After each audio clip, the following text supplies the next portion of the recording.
students, this is Tagore Bharatinagar Public School. Today we will study class 7, subject science chapter motion and time. This is chapter 30 in your syllabus, motion and time. तो सबसे पहले हम motion से related terms जो है वो पढ़ते हैं. मोशन क्या होता है, इससे रिलेटेड टर्म है रेस्ट, जो इसके बिल्कुल अपोजिट होता है. रेस्ट क्या होता है ये पढ़ते हैं. तो स्टूडेंट्स, मोशन किसी ऑब्जेक्ट का हम कब करेंगे, जब कोई ऑब्जेक्ट टाइम के साथ अपनी पोजीशन चेंज कर रहा हो.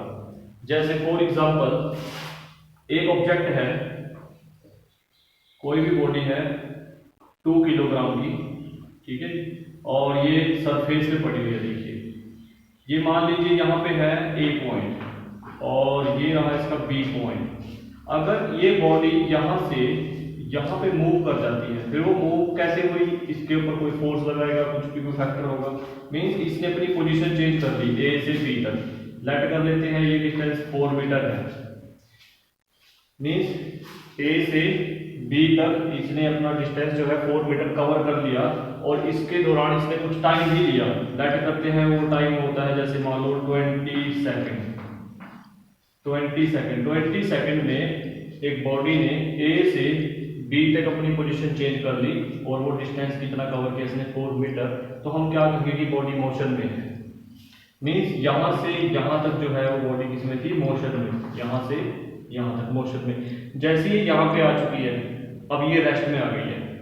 जैसे ये पहले थी उस टाइम ये रेस्ट में थी. रेस्ट क्या होती है, अगर कोई बॉडी अपनी पोजीशन चेंज नहीं करती, मान लीजिए 2 मिनट पहले भी यहीं पे थी और 2 मिनट बाद में आके देखा फिर भी यही पड़ी है बॉडी A पॉइंट पे, तो हम कहेंगे कि इसने पोजीशन चेंज नहीं की. पोजीशन चेंज नहीं की तो क्या है, ये रेस्ट में है. जैसे एग्जांपल के लिए मैं आपको बताऊं, एक मूविंग कार मोशन में होगी, ठीक है, और एक स्टॉप्ड कार जो है वो रेस्ट में होगी. अगर रुकी हुई कार है, कोई खड़ी है कार, तो वो रेस्ट में है. रेस्ट मीन्स शांत अवस्था, मोशन मीन्स चलन अवस्था. मूविंग कार जो है वो रेस्ट में है. ऐसे ही अगर मान लीजिए हम अपनी बॉडी का एग्जांपल लेते हैं, ह्यूमन बॉडी को अगर हम बिल्कुल यहाँ से देखें, मान लीजिए आप मेरी पोजीशन को देखिए तो आपको लगेगा कि मैं रेस्ट में हूँ. बट अगर मैं इनर्शियली देखूं, इनर्शियली मतलब इंटरनली देखें, तो मेरी बॉडी के बहुत सारे पार्ट हैं जो मूविंग है. जैसे हार्ट जो है मोशन में है, उसकी लगातार मोशन जो है चलता जा रहा है, ठीक है. ऐसी मेरी आईज जो है लगातार ब्लिंक करती जा रही है, तो ये भी मोशन में है. ऐसे ही मेरी जो ये मैं बोल रहा हूँ, ये भी मोशन में है. बट मेरी बॉडी जो है वो रेस्ट में है. तो मीन्स आपको एक फ्रेम दिया जाएगा, एक इनर्शियल फ्रेम बोलते हैं जिसको, जिसके हिसाब से आपने ये चेक करना है कि बॉडी पर्टिकुलर एक पॉइंट पे मोशन में है या रेस्ट में है. एक इसका एग्जांपल लेते हैं. देखिए लेट करते हैं एक बस है,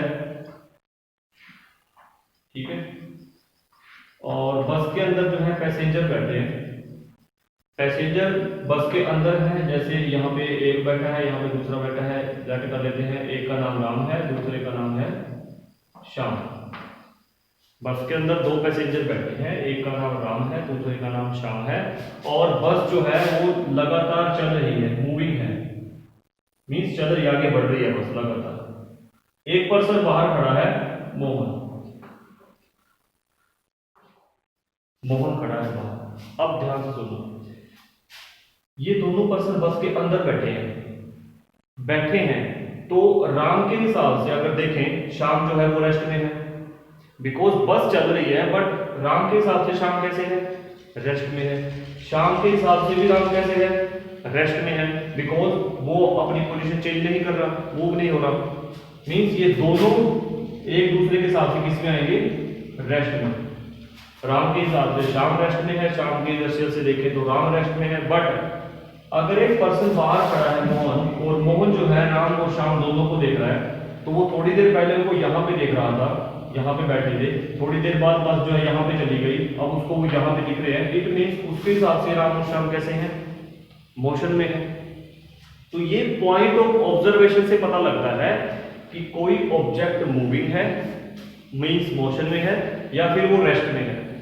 हम अपने हिसाब से एकदम किसी भी पर्टिकुलर ऑब्जेक्ट को ये नहीं कह सकते कि रेस्ट में है. देखिए बहुत चीजें होती हैं जिनको हम एकदम से कह देते हैं कि रेस्ट में है. जैसे मान लीजिए मैं एक बुक है और उसको टेबल पे रख देता हूँ, तो उसको जितने भी बच्चे क्लास में बैठे होंगे वो सभी याद हो लेंगे कि ये रेस्ट में है।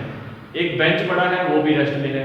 बट जब सिचुएशन ऐसी आ जाती है कि जिसको हम पॉइंट ऑफ ऑब्जर्वेशन से ही चेक कर सकते हैं, वो ऑब्जर्व पॉइंट कहाँ पे होगा, या तो वो बस के अंदर या फिर बस के बाहर। अगर बस के बाहर से कोई पर्सन देखता है तो उसके हिसाब से जो भी पर्सन बस के अंदर बैठे हैं वो दोनों कैसे हैं, मूविंग है, मोशन पे है।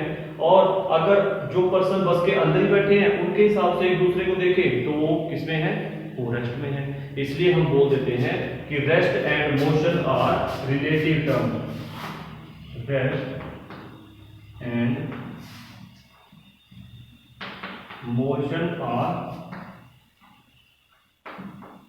Relative terms. इन दोनों में रिलेशन होता है रेस्ट और मोशन में। मीन्स जब कोई ऑब्जेक्ट नहीं चला तो वो रेस्ट में है, और जब कोई ऑब्जेक्ट चल पड़ा तो वो मोशन में है। बट रिलेशन क्या हो गया कि एक ही ऑब्जेक्ट को दो पॉइंट से अगर देखें तो वही पॉइंट जो है रेस्ट में भी हो सकता है, वही मोशन में भी हो सकता है वही ऑब्जेक्ट। बट फर्क किस चीज का है, पॉइंट ऑफ ऑब्जर्वेशन का, कि हम यहां से देख रहे हैं, बस के बाहर से देख रहे हैं, या फिर बस के अंदर बैठ के देख रहे हैं। ठीक है जी। तो ऐसे हम बोल सकते हैं कि जो मोशन है और रेस्ट है ये रिलेटिव टर्म्स होती हैं। अब थोड़ा मोशन के बारे में हम पढ़ते हैं, मोशन क्या होता है, और मोशन के हिसाब से हम स्पीड को डिफाइन करेंगे। स्पीड का वो चेक करते हैं।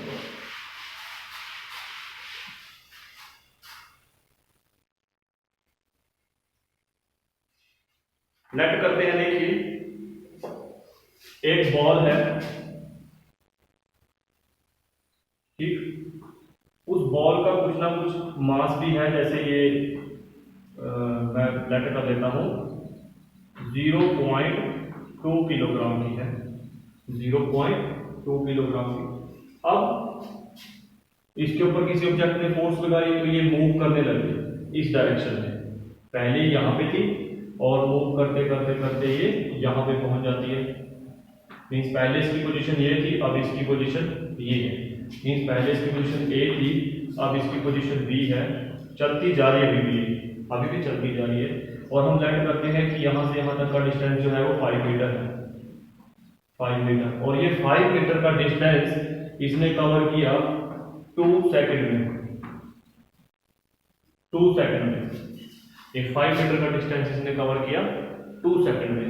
तो हम क्या बोलेंगे कि एक बॉडी अपनी पोजीशन चेंज कर रही है, मींस वो डिस्टेंस कवर कर रही है कुछ ना कुछ, ए से बी तक चली गई है, और टाइम के हिसाब से, टाइम के हिसाब से मतलब टाइम बीतता जा रहा है और ये बढ़ती जा रही है आगे। तो हम क्या बोल देंगे, इसको मोशन में है।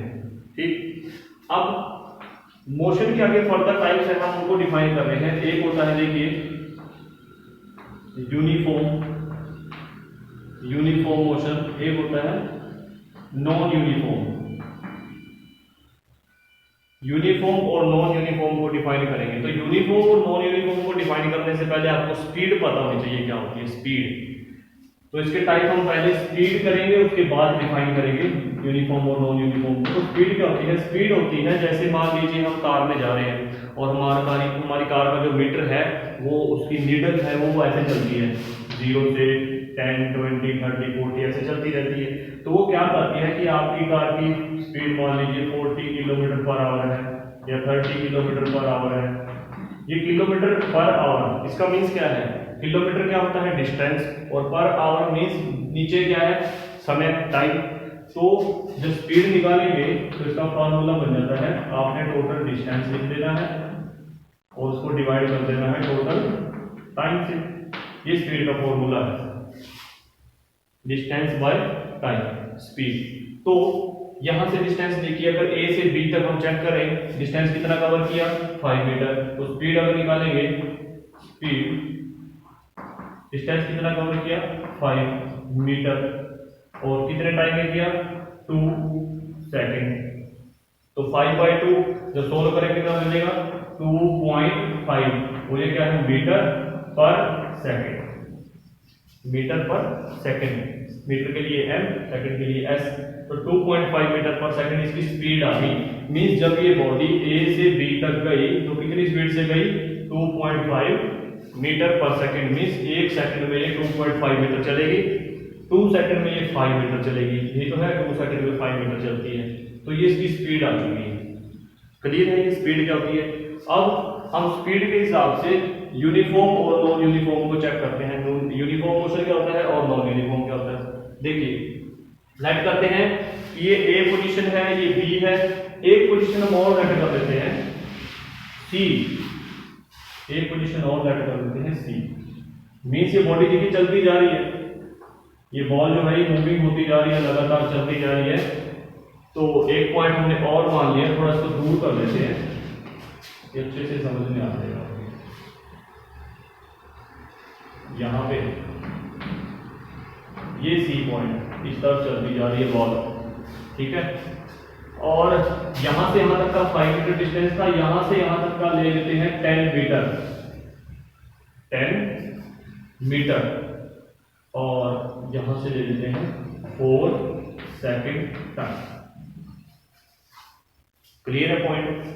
एक बॉडी ए से चली बी तक गई, बी से चलती हुई सी तक चली गई, ऐसे वो लगातार चलती जा रही है। ए से बी तक का डिस्टेंस 5 मीटर था, ए से बी तक के लगने वाला टाइम जो है वो 2 सेकंड था, मींस 2 सेकंड में यहां से हम गई। बी से जब सी पे देखें तो बी से सी पे गई तो वो डिस्टेंस 10 मीटर था, और बी से सी तक जाने में उसको टाइम लगा 4 सेकंड, 4 सेकंड। तो हमने ए से बी तक तो स्पीड निकाल ली है, हम लिख लेते हैं स्पीड, यहाँ पे मैं लिख देता हूँ ए बी, ब्रैकेट में लिख देता हूँ ताकि पता लग जाए आपको कि ए से बी तक स्पीड ये है। अब बी से सी तक भी चेक करते हैं, बी से सी तक भी स्पीड चेक करते हैं। वो क्या आएगी, total distance by total time. Total distance कितना कवर किया है 10 मीटर, टोटल टाइम कितना है 4 सेकंड। इनको कट करके देखते हैं, ये 2 आ जाएगा, ये 5 आ जाएगा, तो सॉल्व करेंगे तो कितना आ जाएगा 2.5 मीटर पर सेकंड।